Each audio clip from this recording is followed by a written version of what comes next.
pas se prêter au contrôle parlementaire ou autre. Il y a eu aussi un volet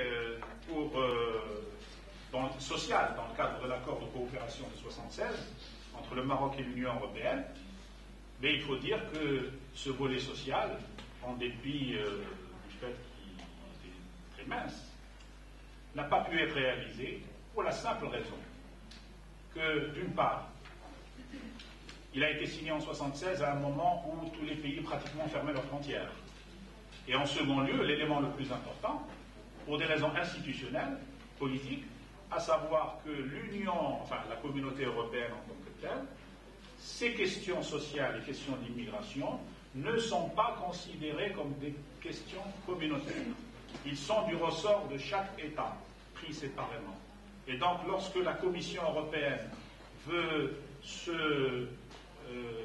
s'emparer de ce dossier, ou lorsque le Parlement européen veut s'emparer de ce dossier, on lui dit ce ne sont pas des prérogatives européennes, et donc ces dossiers retournent à chaque État et pratiquement au ministère de l'Intérieur. Ce n'est pas pour rien que le Conseil économique et social européen, par exemple, dans un avis en 89, il déplorait à nouveau, je cite, le fait que la communauté, 16 ans après l'entrée en vigueur du protocole additionnel avec la Turquie et 12 ans après l'entrée de l'accord de coopération avec les pays du Maghreb, n'ait pas encore mis en application les garanties contre les discriminations prévues par ces accords. Donc, il y a absence de politique communautaire et il y a également un dérapage vers le sécuritaire, et on met beaucoup plus l'accent sur l'aspect coopération intergouvernementale. Alors, quelle est la place du volet social dans le nouvel accord de partenariat Maroc-Union européenne qui a été signé le 11 novembre? Quelles sont les données nouvelles? Est-ce qu'il y a eu des avancées et des limites?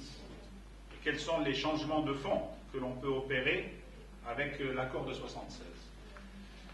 Bien entendu, il ne faut pas faire de cet accord une simple exégèse, mais une analyse du texte et du contexte. Il faut tenir compte de la pratique, dans quelle mesure certaines dispositions qui sont prévues à l'heure actuelle ne constituent pas une simple concrétisation ou une confirmation. Et par ailleurs, est-ce que certaines limites ne peuvent pas être déjà visibles vu l'absence de normes supranationales au sein de l'Union européenne? Dans le nouvel accord, qui a été signé il y a quelques semaines et qui peut être considéré avec celui de la Tunisie comme étant l'exemple de ce que propose l'Union européenne avec Barcelone au niveau de tous les pays méditerranéens tiers, on trouve un certain nombre de principes généraux qui figurent déjà dans l'accord de 1976. Égalité de traitement, principe de non-discrimination. Mais déjà, l'accord lui-même, il pose un certain nombre de réserves. L'article 64, il y a un élément nouveau, absence de toute discrimination fondée sur la nationalité en ce qui concerne les conditions de travail, les rémunérations, et de licenciement. C'est la première fois où on trouve cet aspect des choses, parce qu'il y a eu avec l'aide au retour, il y a eu des licenciements collectifs, etc. Et en général, on choisissait d'abord les étrangers. Maintenant, c'est considéré en tant que tel comme étant quelque chose d'illégal. Mais il y a différentes lectures à ce texte. Et on le trouve déjà, par exemple, avec l'accord, il y a un certain nombre de dispositions. Et puis, des choses sur lesquelles on n'est pas assez d'accord, on met déclaration commune. Et puis, si vraiment on n'est pas d'accord, alors chaque partie, elle fait sa déclaration particulière. Alors, dans la déclaration commune, pour l'article 64, la question de l'immigration familiale, elle est posée. C'est dit en toutes lettres, en fait, que le regroupement familial, il doit répondre aux critères de chaque État européen concerné, aussi bien au niveau du nombre d'enfants, au niveau de la définition de la famille, du conjoint, etc. Or là, évidemment, la pratique est différente. Certains pays européens sont beaucoup plus libéraux que d'autres. Et donc là, évidemment, il n'y a pas de définition communautaire, il n'y a pas de définition commune. Donc lorsque l'Union européenne, dans le texte, on nous donne un principe général, il est déjà réduit au niveau de la pratique en disant attention, chaque pays est maître. Et donc vous devez revenir à des accords bilatéraux. Il en est de même, disons, on précise aussi que les conditions de renouvellement, d'octroi, le refus du permis de séjour est régi par la seule législation de chaque État membre. Ça veut dire évidemment que c'est une question de souveraineté, c'est une question qui revient aux polices, qui revient au ministère de l'Intérieur, et donc ça ne peut pas faire l'objet d'une politique communautaire. L'article 65, on nous parle de l'absence de discrimination de la sécurité sociale au sens large, mais comme je viens de le dire, par exemple, au niveau allemand, il y a l'absence de la prise en charge des soins familiaux pour les enfants des familles qui sont restés sur place. Et puis, de manière générale, au niveau européen, on ne prévoit de prestations de sécurité sociale que pour les ressortissants qui sont légaux. Donc, dans le cadre de cet accord, Bruxelles a eu le cynisme, j'allais dire, de proposer et Rabat d'accepter que ces dispositions ne sont applicables qu'aux ressortissants de l'une des deux parties qui résident ou travaillent illégalement sur le territoire du pays d'accueil. Prenons par exemple les prestations de maternité. Est-ce qu'on va demander à une femme qui va accoucher, êtes-vous légal ou illégal, pour donner les soins à quelqu'un? Est-ce qu'on va lui dire s'il peut répondre, ou on va le diagnostiquer pour lui administrer des soins, ou on va lui dire s'il est légal ou s'il est illégal? On a entendu dire qu'en Allemagne, on ne pouvait donner de soins que pour ceux vraiment qui sont sur le point de mourir. Et donc ça, ce sont des choses quand même qui sont importantes, très importantes. Je peux m'arrêter quand vous voulez. Non. Je suis aussi discipliné qu'un bon immigré. Vous voyez, quand on me dit de t'arrêter, là. Voilà. Et donc ça contredit déjà un certain nombre de propositions qui ont été faites au niveau des parlements locaux, du Parlement européen. Lorsqu'on nous dit par exemple que en Italie, plus d'1 million sont entrés clandestinement, je ne pense pas. D'abord, cette notion de clandestin, elle est à relativiser. À un certain moment, les gens pouvaient rentrer simplement avec un passeport. Ce n'était pas des clandestins. C'est une fois que quelqu'un peut trouver un emploi, il lui est permis, parfois, selon la législation, de régulariser sa situation. Et dans le passé, aussi bien en France que dans les autres pays, la procédure de régularisation sur place était considérée comme légale. Ce n'était pas des clandestins. Et donc, même en Italie, ceux qui sont rentrés, ils ne sont pas rentrés en clandestin. On ne commence à entrer clandestinement que lorsque on rentre sans visa, par exemple, ou sans document. Là, oui. Il y a un autre élément, et donc là, il faudrait voir quelle sera l'attitude du Parlement européen, sa conception de l'état de droit. Par exemple, est-ce qu'on va admettre la scolarisation des enfants de familles même qui sont dites illégales ou non? Est-ce que les soins de santé vont être donnés uniquement aux légaux ou pas? Là, évidemment, c'est une question qui est posée. Bien entendu, le Parlement européen va faire une appréciation beaucoup plus globale, une lecture politique, qui tient compte des grands enjeux stratégiques, des relations entre le Maroc et l'Union européenne, et des enjeux par rapport aux pays tiers méditerranéens. Mais est-ce que cette lecture ne va pas se faire aux dépens d'un certain nombre de principes qui risquent d'être considérés un petit peu comme secondaires ou marginaux, s'agissant de ces questions? Il est prévu aussi, dans le cadre de l'accord d'association et en même temps de Barcelone, un dialogue régulier dans le domaine social. Ça, c'est un élément très important et il peut y avoir effectivement des avancées sur ce plan-là. Mais là aussi, il y a une ambiguïté. Quel est le statut de ce dialogue? Est-ce que ça va être simplement informel? Est-ce qu'il va se limiter à un échange de vues? Ou bien est-ce qu'on va pouvoir prendre des décisions? Ça, c'est l'élément clé. Parce que c'est une question de crédibilité. À mon sens, l'accord signé entre l'Union européenne, la Tunisie, le Maroc, plus tard, tel qu'il est vu dans la déclaration de Barcelone pour les autres pays.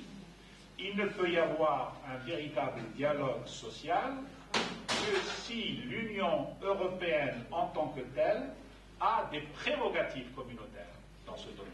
Sinon, quel est l'engagement qu'elle peut tenir? On va toujours revenir aux accords bilatéraux. On va toujours dire aux pays concernés, mais revenez à ce moment-là aux accords de pays à pays. Donc là, évidemment, il y a une question qui est importante. Et d'ailleurs, l'accord, il prévoit un dialogue dans le domaine des conditions de vie et de travail, des migrations, l'immigration clandestine, qui est considérée un peu comme un épouvantail, des actions favorisant l'égalité de traitement, la connaissance mutuelle des cultures, le développement de la tolérance, l'abolition des discriminations. Tout cela, c'est très beau, mais comment ça va être mis en pratique? Et surtout, encore une fois, est-ce que l'Union européenne a des prérogatives pour le faire? Dans le programme de travail, on voit qu'il y a une priorité qui est accordée à la réduction de la pression migratoire, parce qu'on considère effectivement que tous les dangers viennent du Sud, qu'à travers la population qui peut venir, la bombe démographique, il peut y avoir infiltration, surtout de gens qui seraient fondamentalistes, destructeurs, on connaît toute la suite, et par conséquent, il y a cette vision un petit peu sécuritaire qui domine. Dernier élément qui me semble également important, prévu par les accords, c'est la mise en œuvre et financement de programmes d'échange et de loisirs en faveur de groupes mixtes de jeunes d'origine européenne et marocaine résidant dans les États européens, en vue de promouvoir la connaissance mutuelle des civilisations et favoriser la tolérance. Ça, c'est un élément très important. Alors, qu'en est-il, quelques minutes, sur Barcelone? Barcelone. Monsieur Belguendo, s'il vous plaît, je me permets de vous interrompre, excusez-moi. J'aimerais que vous concluiez plus vite parce qu'il y a d'autres personnes et la délégation allemande doit quitter impérativement à 17h. Donc j'aimerais aussi que les autres personnes puissent avoir un petit moment pour parler et qu'il y ait un minimum de débat. Je regrette que d'autres thèmes aient plus de temps. C'est ces questions de... On est au cœur de la problématique des relations entre les deux rives, et ce sont des éléments importants sur lesquels d'ailleurs il peut y avoir des coopérations, aussi bien entre les deux parlements, et j'ai préparé mon intervention dans ce sens. J'ai un certain nombre de propositions à faire. Si vous souhaitez que je les fasse, par contrainte de temps, je me limiterai. Je me limiterai à ça. Alors, il y a la vision sécuritaire qui domine. Il y a la question de la réadmission des clandestins. On dit qu'il faut régulariser, mais en fait, la question se pose de régulariser les clandestins ou les illégaux parce que cette immigration n'est pas si clandestine que cela, parce qu'elle s'est faite dans le passé au vu et au su des autorités. Elle répond à des besoins, à une demande, et ceux sur lesquels, au contraire, il faut mener une lutte, c'est lutter contre le trafic de ceux qui font cette immigration clandestine et des employeurs illégaux. Et puis il faut s'engager aussi, il ne faut pas s'engager uniquement à réaliser l'égalité de traitement ou à résoudre les problèmes des légaux, mais aussi de tous ceux qui sont pudiquement dits des illégaux. Alors cette question, vous voyez comme je tourne beaucoup de pages, cette question au niveau de Barcelone, il y a un principe important qui a été évoqué. Les partenaires s'engagent à considérer, je cite, à considérer favorablement, à travers le dialogue entre les parties, les échanges d'informations sur les questions relatives aux droits de l'homme, aux libertés fondamentales, au racisme et à la xénophobie. Ça, c'est un principe qui me semble très important. Et tout le monde est interpellé, aussi bien les pays du Sud que l'Europe, dans la mesure où les droits de l'homme forment un tout, ils sont indissociables et indivisibles. Et là, il faut accepter d'être interpellé des deux côtés. Je pense que là, il y a évidemment un progrès dans la vision que l'on a des droits de l'homme, dans la mesure où les deux types d'États, disons, acceptent d'être interpellé. Et c'est là où il peut y avoir un domaine d'action à mener entre les partis politiques des deux côtés, entre les sociétés civiles, entre les organisations des droits de l'homme. Et là, évidemment, il y a un passif qu'il s'agit d'éliminer. Il y a un dossier migratoire qui doit être assaini et il y a un certain contentieux qu'il s'agit de dépasser. Mais évidemment, il y a un certain nombre de convergences. Je les cite tout simplement. La lutte contre le racisme et la xénophobie. Et là, il doit y avoir évidemment des choses très précises. Et comment est-ce que ça va être mis en pratique? Et quelles sont les mesures d'accompagnement? Il peut y avoir des réunions périodiques, mais par exemple, pour mieux connaître les deux types de sociétés, il peut y avoir un plan d'action multiforme des actions palpables en Europe, un commissaire européen qui puisse avoir des prérogatives pour prendre un certain nombre de décisions dans ce domaine, apprendre par exemple en Allemagne à soutenir les immigrés et avoir recours à la justice, avoir recours à la Cour européenne. Il peut y avoir des actions communes entre les partis, entre les associations qui sont ici et les actions là-bas. L'Allemagne pourrait également inciter les autres pays à être la première à signer la Convention des Nations Unies de 91 s'agissant de la protection des migrants et de leurs familles. On nous invoque les droits de l'homme, mais on ne signe pas et on ne ratifie pas les instruments adéquats. Comme a dit Mme Schmitt, il faut améliorer les conditions de vie et de travail des communautés immigrées en Europe et supprimer toutes les discriminations. Il s'agit à ce niveau que la commission mixte maroco-allemande se réunisse le plus souvent, qu'elle ouvre ce dossier, qu'elle l'examine, et qu'un certain nombre de choses peuvent être... il y a des questions qui peuvent être posées au Parlement allemand, au Parlement européen, au Parlement marocain. Si vous vous rendez compte d'un certain nombre de choses, parce que souvent l'action qui est à mener, elle est multiforme. Il faut tenir compte à la fois des choses qui se passent là-bas, de la situation ici, et par exemple, vous-même, vous pouvez envoyer aux députés de la gauche, de manière générale, de la Côte-là, qui vous voulez, un certain nombre de questions qui peuvent être posées. La question des visas, c'est également un élément important. La convention, la déclaration de Barcelone, elle a prévu un progrès, essentiellement pour les échanges humains, dans la mesure où ils disent que les fonctionnaires, les scientifiques, les universitaires, les hommes d'affaires, les étudiants et les sportifs, y compris par, on doit encourager leur échange, y compris par l'amélioration et la simplification des procédures administratives, notamment en ce qui concerne l'existence éventuelle d'obstacles administratifs non nécessaires. Plusieurs remarques. Les obstacles existent. Et il serait bon d'ailleurs que les députés allemands, à l'occasion d'une prochaine rencontre, puissent par exemple rendre visite au consulat allemand ici ou en Tunisie ou autre, pour voir un petit peu comment est-ce que les visas, est-ce qu'ils sont donnés. Il y en a. Chez nous, au Maroc, les Européens rentrent simplement avec un passeport, et ça, parfois même simplement avec une carte d'identité. Je ne vous cache pas que parfois, on a tendance à demander la réciprocité, mais enfin, bon, c'est pas... Bon, d'accord, je conclus, il y a beaucoup de choses à dire, mais en tous les cas, je dirais que c'est le domaine par excellence où il peut y avoir effectivement une collaboration ou un certain nombre d'actions pratiques.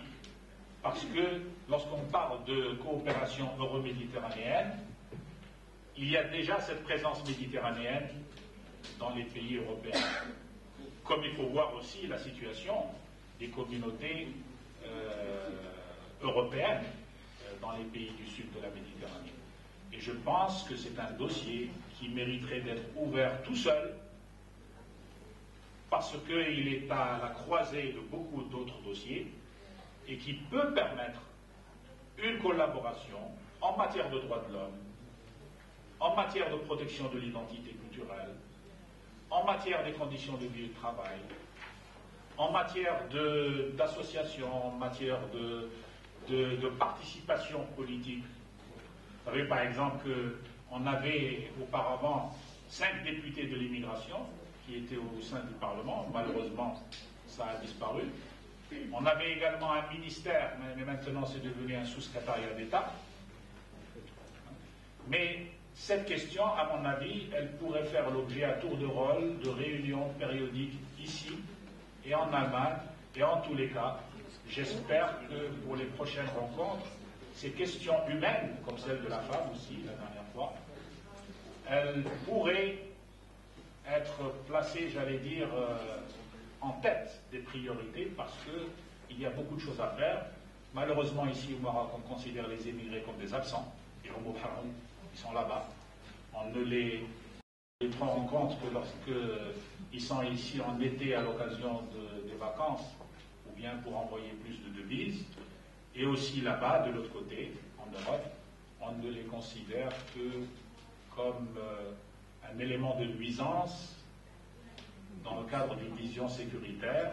Et on parle évidemment de partenariat et de tout, et on oublie, et je terminerai par là, comme a dit Mme Schmitt, que l'Europe a importé des forces de travail, mais en fait, il est venu en Europe des hommes, des femmes, avec leur dignité, leur culture, leur histoire, et donc qui ont un certain nombre de droits. Et lorsqu'on parle de ces droits, ce n'est pas un discours revendicatif ou bien moralisateur. Les droits de l'homme, c'est des exigences, et je crois que c'est une interpellation mutuelle. Il y a un réajustement mutuel que l'on doit faire.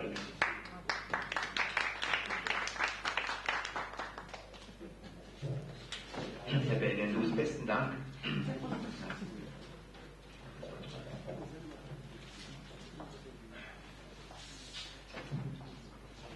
Herr Belgendus, besten Dank für diesen Beitrag. Es ist wirklich schade, dass wir für dieses Thema, was so viele verschiedene Facetten enthält, so wenig Zeit haben. Und ich denke mir, dass dieses Thema nochmals in einem ähnlichen Rahmen aufgegriffen werden müsste, um es wenigstens ansatzweise zu diskutieren. Wir hatten ursprünglich vorgesehen als Redner zu diesem Thema Herrn Suavi. Ich sehe, dass er zwischenzeitlich hier eingetroffen ist und könnte mir vorstellen, dass er vielleicht die eine oder andere Bemerkung zu diesem Thema noch machen möchte.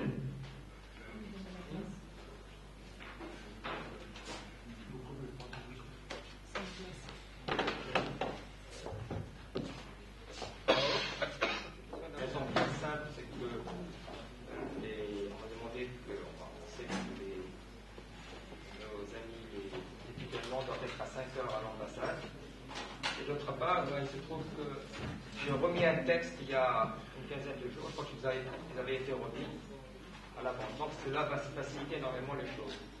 Alors, on m'a demandé, moi, de réfléchir, de dégager quelques axes de réflexion sur les conditions d'une meilleure régulation des flux. Alors, je m'en suis tenu d'une manière littérale, pratiquement, au titre et au sujet qui m'a été proposé, c'est-à-dire réfléchir sur les conditions d'une régulation. Alors, de quoi s'agit-il? Quel type de régulation? On a au moins deux. Il y a des régulations d'ordre politique, réglementaire, des délivrances de titres de voyage dont il a été discuté. Il y a une autre approche qui s'agit de voir les régulations qui renvoient essentiellement aux conditions économiques, sociales, qui influencent les anticipations des jeunes adultes dans les années à venir.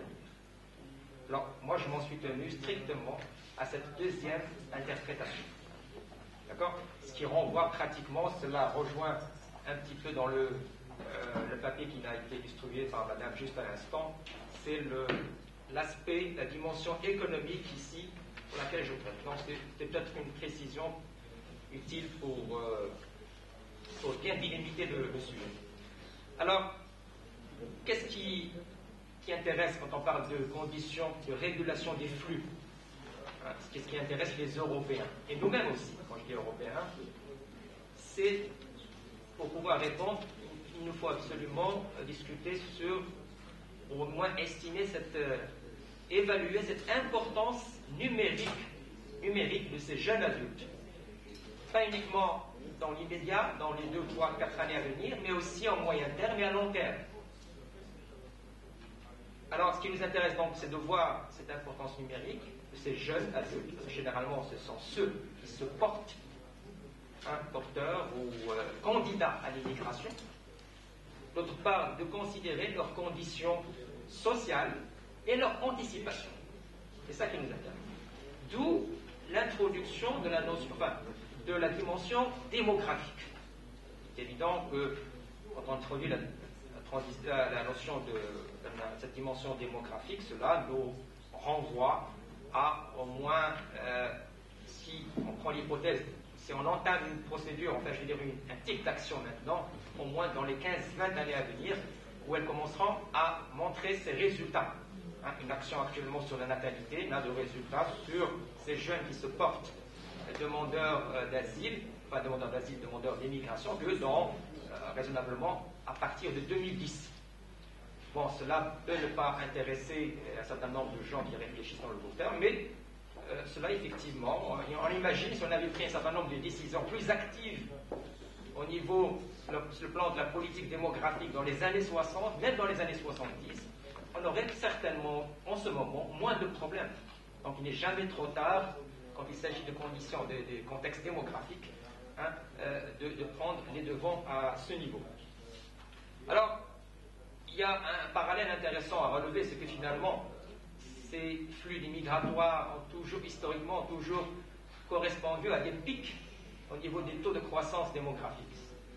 Le cas, un parallèle intéressant à faire, bien que cela se passe dans des conditions historiques et économiques totalement différentes, c'est les migrations transocéaniques des Européens vers l'Amérique, au milieu essentiellement du XIXe siècle, jusqu'au début du XXe. Cela, à quelques années près, a correspondu effectivement à ce pic démographique. C'est là où la transition démographique a été à son maximum. Il en est de même pour l'immigration maghrébine. Ça, c'est d'où l'importance.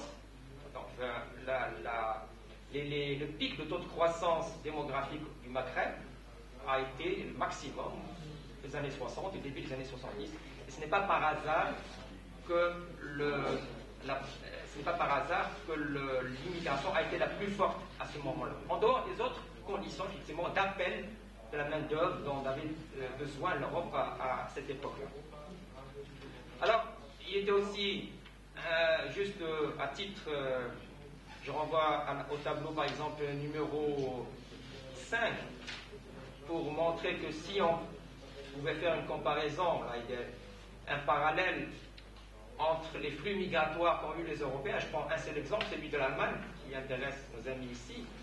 L'Allemagne, entre 1846 et 1932, on estime qu'à peu près 5 millions d'Allemands ont émigré vers l'Amérique, ce qui correspondait à l'époque à 15% de sa population de départ de 1846.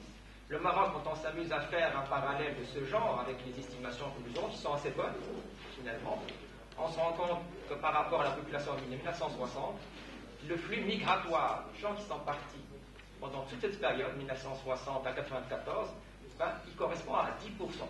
Il y a un chiffre qui est assez important et qui montre l'importance qu'a eu finalement la migration au niveau de la diminution de la pression démographique. Ça, c'est aussi quelque chose d'important à signaler. Alors, qu'est-ce qu'il en est au niveau de la transition démographique au Maroc? Je vous fais l'économie de toutes les étapes. Il y a eu des taux de baisse assez significatifs, même spectaculaires parfois, au niveau du taux de fécondité, de nuptialité, du taux...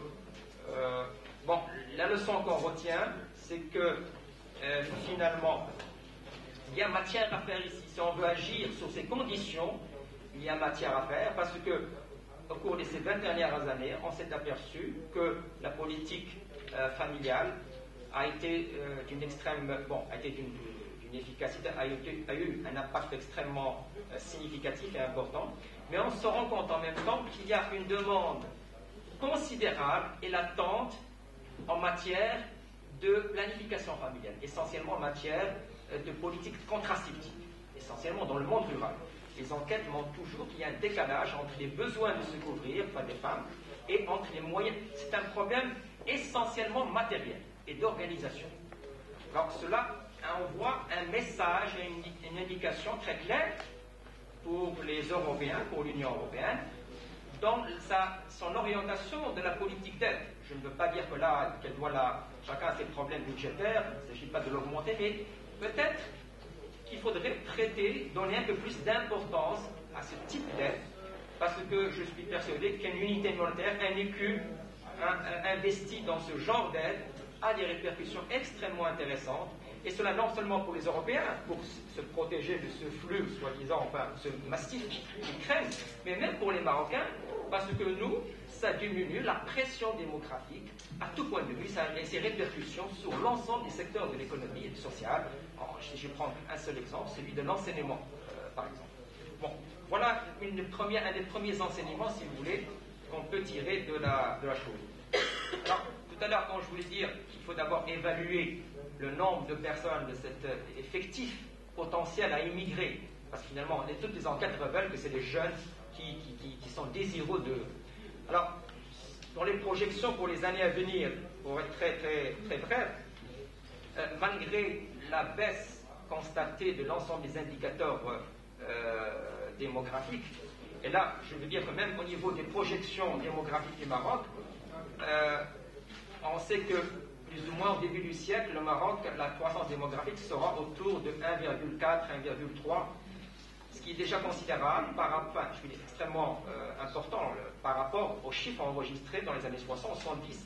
Mais il faut réaliser que ce sera encore un taux 5 fois plus élevé que celui de la moyenne européenne. Alors, l'essentiel, c'est que comment aider le Maroc, en quelque sorte, à écourter sa transition démographique, parce que les répercussions sont extrêmement intéressantes.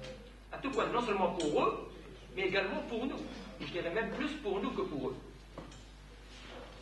Les projections qui sont faites pour l'offre d'emploi, en prenant en considération aussi bien les taux d'activité que le taux de chômage qui a augmenté, enfin, toutes les prévisions, je vous fais part des prévisions pour les dizaines d'années à venir, montrent que finalement, sans un taux de croissance de 7 à 8%, le taux de chômage ne ferait qu'augmenter.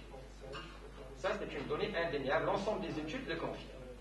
Et même les rares études qui ont été faites pour l'évaluation de l'impact de l'accord de libre-échange avec l'Europe sur le chômage montrent pratiquement la même chose, qu'il y aura essentiellement une stabilisation de la demande d'emploi, alors que l'offre, ne serait que par inertie, à cause des taux de fécondité extrêmement élevés des années 70-60, continuera à augmenter. Donc, c'est ce déséquilibre qui dépend, comme on le sait là en retour de l'économie, qui dépend évidemment aussi bien de l'attitude de l'aide, enfin de son volume, que de l'inconnu, de la manière dont réagiront, dont seront les investisseurs extérieurs. Je ne vais pas rentrer dans ces considérations économiques. Bon,